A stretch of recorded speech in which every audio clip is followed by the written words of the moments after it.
தாய் மறந்தாலும் நான் உன்னை மறப்பதில்லை என்பது இறைவனின் அன்பை, குறிப்பாக தன் பிள்ளைகள் மீது கொண்டுள்ள மாறாத பாசத்தை விளக்கும் ஒரு பிரபலமான கிறிஸ்தவ பக்திப் பாடல் வரியாகும். தாய் தன் குழந்தையை மறந்தாலும் இறைவன் ஒருபோதும் தன் மக்களைக் கைவிட மாட்டார் மற்றும் உள்ளங்கையில் வரைந்து வைத்திருப்பது போல எப்போதும் நினைவில் வைத்திருப்பார் என்ற நம்பிக்கையை இது வலியுறுத்துகிறது. ஸ்திரீயானவள் தன் கர்ப்பத்தின் பிள்ளைக்கு இறங்காமல் போனாலும் இறைவன் மறப்பதில்லை என்ற கருத்தை இது முன்வைக்கிறது.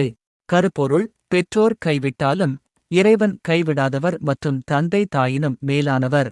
வார்த்தைகள்: உள்ளங்கையில் உன்னை வரைந்தவர், ஒருபோதும் நான் கைவிட மாட்டேன் போன்ற வரிகள் இறைவனின் நிபந்தனையற்ற அன்பை குறிக்கின்றன.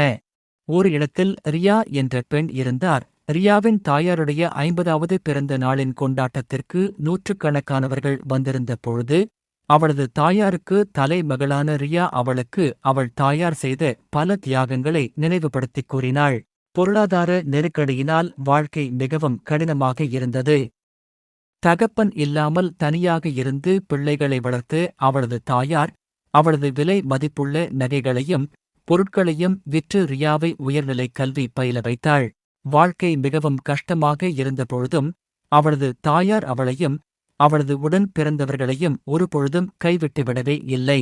தேவன் அவரது ஜனங்கள் மேல் வைத்திருக்கும் அன்பை ஒரு தாய் அவளது பிள்ளையின் மேல் வைத்திருக்கும் அன்பிற்கு ஒப்பிடுகிறார். இஸ்ரவேல் மக்கள் சிறைப்பட்டு போனபொழுது தேவனால் கைவிடப்பட்டவர்கள் போல் உணர்ந்து, கர்த்தர் என்னை கைவிட்டார், ஆண்டவர் என்னை மறந்தார் என்று முறையிட்டார்கள். ஆனால் தேவன், ஸ்திரீயானவள் தன் கர்ப்பத்தின் பிள்ளைக்கு இறங்காமல் தன் பாலகனை மறப்பாளோ? அவர்கள் மறந்தாலும் நான் உன்னை மறப்பதில்லை என்று கூறினார். நாம் துன்பத்திலிருக்கும் பொழுதோ, வாழ்க்கையில் விரக்தி அடைந்த பொழுதோ, சமுதாயத்தால், குடும்பத்தால், சிநேகிதர்களால் கைவிடப்பட்டது போல உணர்வோம். ஆனால் தேவன் நம்மை கைவிடுவதில்லை, என் உள்ளங்கைகளில் உன்னை வரைந்திருக்கிறேன் என்று தேவன் கூறுவது நமக்கு பெரிய ஆறுதலாக உள்ளது. தேவன் நம்மை முழுமையாக அறிந்து நம்மை காப்பாற்றுகிறார் என்பதை இது தெரிவிக்கிறது. தேவன் அவர் பிள்ளைகளை ஒரு காலம் கைவிட மாட்டார். இந்த வீடியோ உங்கள் மனதிற்கு பிடித்திருந்தால் சப்ஸ்கிரைப் பண்ணுங்க, ஷேர் பண்ணுங்க. கர்த்தர் தாமே உங்களை அதிகமாய் ஆசீர்வதிப்பாராக. ஆமென்.